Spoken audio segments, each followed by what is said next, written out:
We are so pleased to welcome to set today for Town Talk, Bradford Norman, who is the facilities manager for the town of Kingston. Welcome, Brad. Thank you for having me, Jules. Thank you for being here.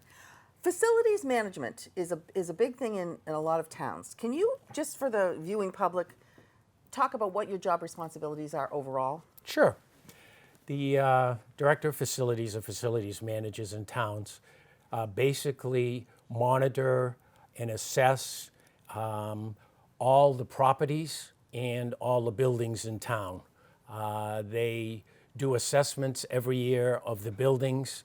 They look for compliance issues with the state, things that are under state compliance. They work with historical issues and work with the state to have it comply to if they're on the historical register.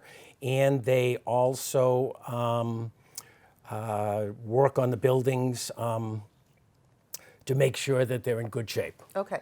Now, in towns that have old buildings as well as new buildings, is there a like a calendar that you use that says, okay, this building was built in the 1800s or something, so every 18 months we're going to have to do something. This building is relatively new. We can put that off for 3 years to go look at it.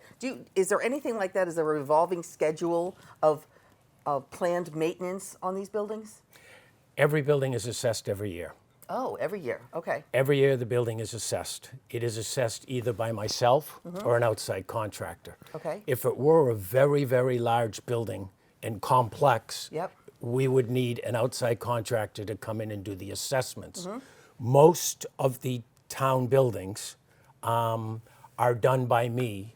For example, we have the Font School. The Font School is a one-room schoolhouse. When I started in 2015, that was the first building I assessed. I would do a full assessment, writing down all the information, and then I would work with the selectman, the town administrator, and the historical.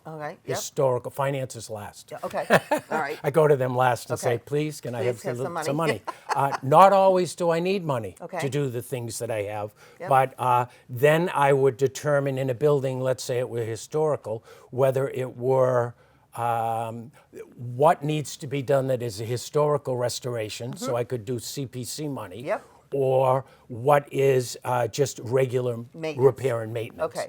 Now, let me just back up for 1 second.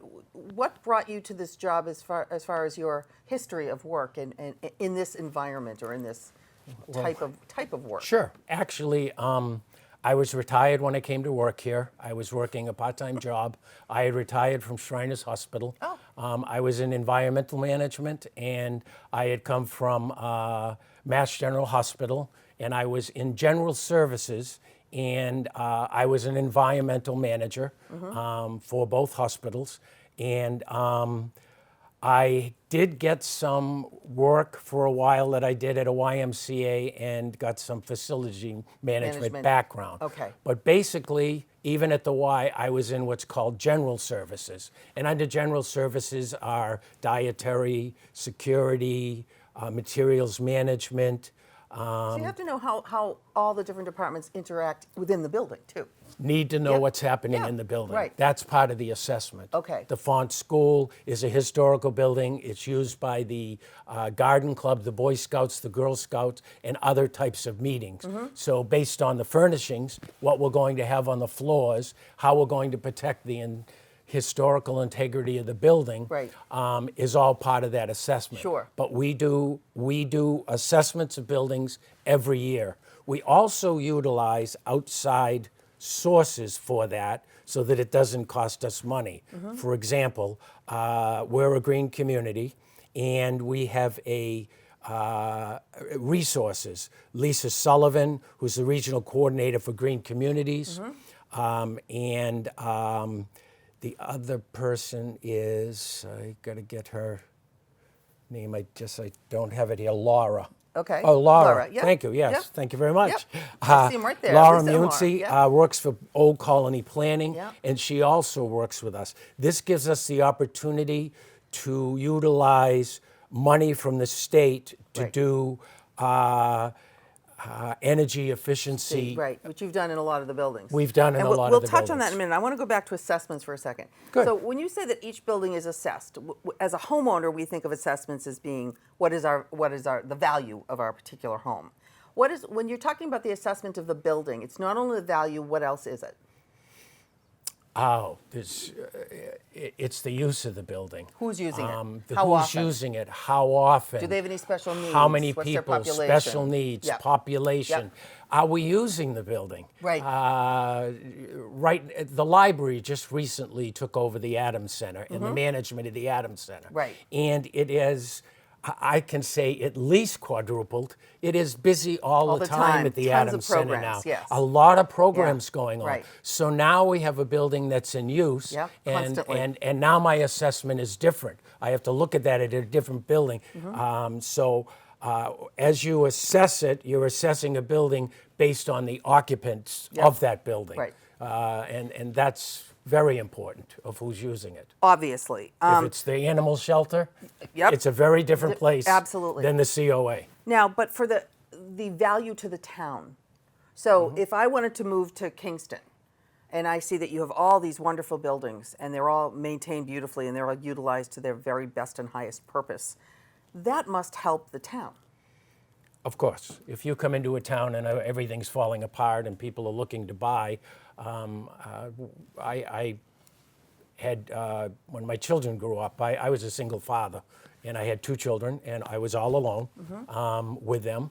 And when I went into the towns to move into, and I lived in several towns with them, two, and I would go in and look at all those buildings. I went to the library. Yeah. I went to the school. Sure. I looked up the school. Yep. What were their standings? Yeah. You know, when was the school built? Right. All of those things. Right. It And all factors in. And that all factors Yeah. in, and it also factors into, and I don't want to say I'm putting up the price of homes in Kingston. Yeah, But it does. if we have valuable municipal buildings, police, fire, Yeah. good things, then not only do people move here, but businesses come here Exactly. because it's a good community. Now let's talk about compliance and safety. You brought up a really, really good example of a playground and guardrails. If a playground is right next to a road, although there's no mandate that there's a guardrail on that road, it's almost common sense in your eyes to put up that guardrail. So what about compliance and safety when it comes to buildings? So there's 2 different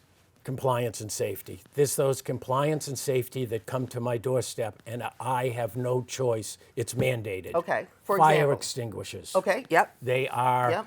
all fire extinguishers are put on a planned maintenance program. Sure. All elevators are put on a planned maintenance program. Yep. Alarm systems have to be put on a planned Yeah, you have maintenance to program test them, because yep. all of those are monitored by the state. Sure. And we have to have them dated and signed off. Yep. And there's other things we do as well. Air quality, do you have to do those? Air quality is, Is that kind of, I do air quality assessments. Yeah. I do mold assessments. Yep. I do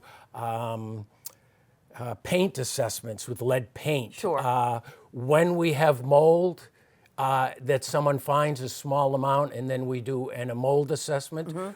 After the mold is removed and prior to the mold removing, we do an air test. Sure. And they're simple and inexpensive. okay. It's not something that we have Right. to spend a lot of money on to do. So again, aside from the things that the state mandates that you be compliant on, there's certain things to do with certain buildings, like you said. If it's an animal shelter, there's a whole different set of compliance Different and safety set of that you compliance and with a safeties school. we have to do. Yeah, or a senior center. That's correct. Okay. They're all totally different. Okay. We have to comply to ADA, but that's Yep, that's that's enough, very yep. that's another Does area. that come under your purview also? Yes, it does. Okay. Yes, all the ADA, the buildings have to be compliant to that, and those have to be kept in specific condition. Yep. For that. Also, some of these compliance things are facilities directors themselves. I belong to the Facilities Management Administrative Association for Massachusetts, and ideas come back and forth. Sure. And one of the first things I did was put in guardrails. You know, for example, there's a parking space here there's a basketball court here, there's no guardrail here, someone is parking here, let's say they backed in and they think they're going to drive out and it's in reverse, Yeah. they could go onto that court. And hurt someone. So wherever there's a parking space and a play area, we are very, we have put up wooden guardrails so that they would hit the And that's guardrail. pretty inexpensive insurance against what could be a catastrophic problem. Yes. Yeah. MIIA, our insurance company, encouraged us to do that. Great. And we also meet at the town through the direction of the HR director. We work with insurance, and we meet with the all our department heads meet with the insurance company. Perfect. For safety. I'd say approximately 4 times a year. That's great. So a lot of the compliance is in relationship to the state, but it's also the insurance company says, do you know this has happened this many times? Right. And we actually get a little break in our insurance. Absolutely. If we do these things. Loss free. Yep, absolutely. Yep. Let's talk about Kingston being a green community. Your Energy Star rated. You tell a few things that you've done in the different buildings that have been really effective. Okay, Energy Star is a voluntary environmental, through the U.S. Environmental Protection Agency program that helps individuals, businesses, municipalities reach a superior level of energy performance. Efficiency, yep. The townhouse was done recently. They came through. We received a 75, which allowed us to get the Energy Star rating. Great. So we now have an Energy Star rating in that building. Okay. That is separate from the Green Community Grant Program. Each year we apply for a grant through the Green Communities, and it's a great program because it helps out a lot of other communities as well. Yeah. And It can be regional too. yes, Yep. it's regional. And, we received over this past year a grant that allowed us to put LED lighting into the townhouse, the Reed building, the townhouse, the Reed building, the recreation Reed building, Yep. Pembroke Fire Station. Yep. And those 3 buildings are now all LED lighting. In the Reed Center, in the fire station, we re-insulated everything, and that was at no cost to the town either. The grant paid for most of it, and I have an account that comes from Eversource. Yep. And that is rebates, and that goes into account. So we use some of the money from our rebate, which is an energy efficiency account. So actually, none of that money came from the town to do this. That's great. But the benefits is an LED light is 75 more efficient than an incandescent light. Yeah, we switched all our Yeah. lighting in here to LED. I and switched mine. The heat is less, and the expense is 1/10 of what it used to be. 8 years ago, I had Mass Save come to my Yeah, house. and They do all- came in yeah. and did all the LED bulbs, and my energy costs went down. Absolutely. But the really neat part I like is I've never changed a bulb. Yeah, I know they last forever. They last They do. forever, so Let me- that's another issue. Let me we only have like a minute left, so let me just Okay. talk about how you also utilize the Plymouth County Project Labor Program through the sheriff, I can't say which enough. a lot of towns do, which are wonderful.